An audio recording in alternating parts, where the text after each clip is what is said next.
Sabi may isang bayang di nakakilala ng gutom dahil may isang kampanang ito sila nakakaloob ng kanilang mga kahilingan.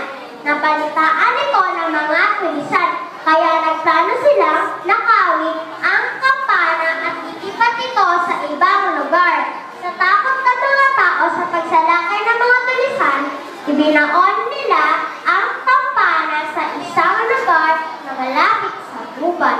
Hindi naglaon ay sumalakay na ang mga tulisan.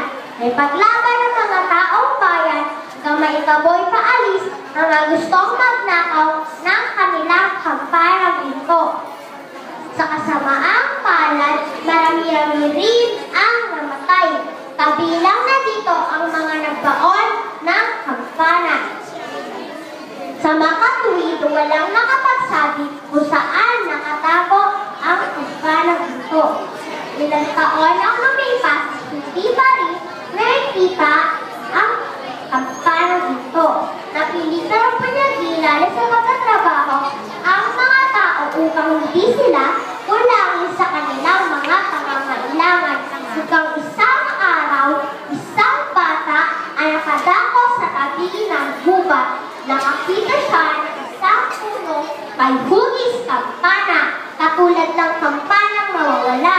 Nakyat ng bata ang puno at tinikman ang bunga nito. Napatunayan niyang matamis at masarap ito. Kaya nag-uwi siya ng bunga para sa kanyang mga kababayan. Na makita ng mga kababayan niya ang bunga nang hinala sila sa punong iyon ang kanilang kampanang ito.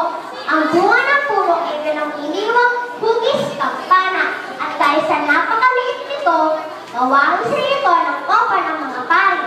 Nang tumagal-tagal, ang sabing puno ay nakilala na ang makopa. Ang ibig sabihin ay